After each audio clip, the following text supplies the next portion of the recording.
Selamat pagi, salam damai sejahtera untuk kita semuanya.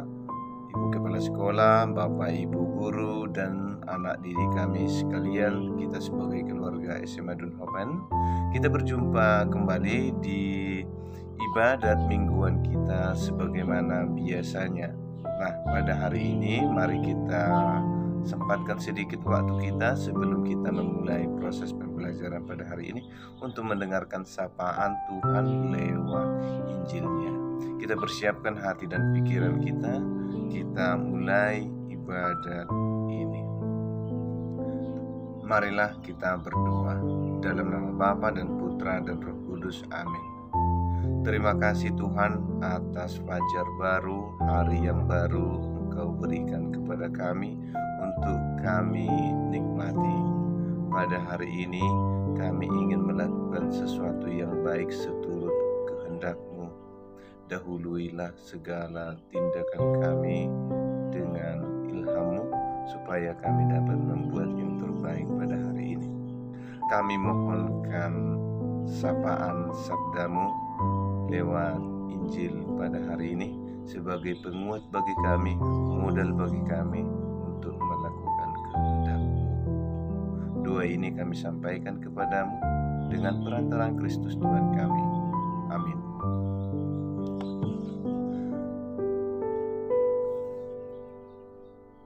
Injil yang menyapa kita pada hari ini diambil dari kitab Yohanes 21 ayat 1 sampai 14. Beginilah bunyinya. Kemudian Yesus menampakkan diri lagi kepada murid-muridnya di pantai Danau Tiberias, dan ia menampakkan diri sebagai berikut. Di pantai itu berkumpul Simon Petrus, Thomas yang disebut Didimus, Nathanael dari Kana yang di Galilea, anak-anak Zebedeus, dan dua orang muridnya yang lain. Kata Simon Petrus kepada mereka, "Aku pergi menangkap ikan." Kata mereka kepadanya, "Kami pergi juga dengan engkau." Mereka berangkat lalu naik ke perahu, tetapi malam itu mereka tidak menangkap apa-apa. Ketika hari mulai siang, Yesus berdiri di pantai. Akan tetapi, murid-murid itu tidak tahu bahwa itu adalah Yesus. Kata Yesus kepada mereka, "Hai anak-anak, adakah kamu mempunyai lauk pauk?" Jawab mereka, "Tidak ada." Maka kata Yesus kepada mereka, "Tebarkanlah jalamu di sebelah kanan perahu, maka akan kamu peroleh." Lalu mereka menebarkannya, dan mereka tidak dapat menariknya lagi karena banyaknya ikan. Maka murid yang dikasihi Yesus itu berkata kepada Petrus, "Itu Tuhan." Ketika Petrus mendengar bahwa itu adalah Tuhan, maka ia mengenakan pakaiannya sebab ia tidak berpakaian, lalu terjun ke dalam danau. Murid-murid yang lain datang dengan perahu karena mereka tidak jauh dari darat, hanya kira-kira 200 hasta saja, dan mereka menghala jala yang penuh ikan itu. Ketika mereka tiba di darat, mereka melihat api arang dan di atasnya ikan dan roti. Kata Yesus kepada mereka, "Bawalah beberapa ikan yang baru kamu tangkap itu." Simon Petrus naik ke perahu lalu menghala jala itu ke darat penuh ikan-ikan besar, 153 ekor banyaknya, dan sungguh pun sebanyak itu jala itu tidak goyang. Kata Yesus kepada mereka, "Marilah dan sarapanlah." Tidak ada di antara murid-murid itu yang berani bertanya kepadanya, "Siapakah engkau?" Sebab mereka tahu bahwa ia adalah Tuhan. Yesus maju ke depan, mengambil roti dan memberikannya kepada mereka. Demikian juga ikan itu. Itulah ketiga kalinya Yesus menampakkan diri kepada murid-muridnya sesudah ia bangkit dari antara orang mati.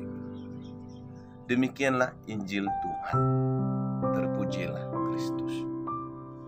Saudara-saudara yang terkasih, renungan kita untuk hari ini. Ketika murid yang dikasihi Yesus berujar itu Tuhan, Petrus langsung mengenakan pakaiannya dan terjun ke danau. Pakaian adalah simbol identitas. Setelah kematian Yesus, banyak murid mulai melepas identitas dan kembali ke pola hidup sebelum bertemu dengan Yesus. Namun, mereka tetap bersama-sama. Dalam kebersamaan itu ada seorang murid tidak melepas baju. Melepas baju dalam arti tanda kutip. Murid itulah yang justru mampu mengenali Yesus sebagai Tuhan sekalipun dari kejauhan.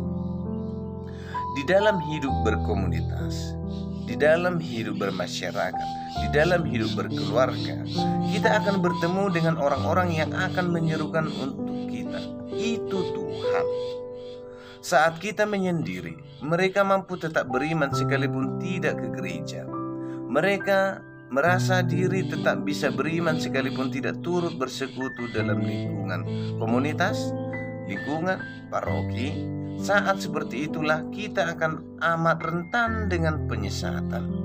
Alih-alih mendengar sebutan itu Tuhan, kita malah mendengar itu hantu.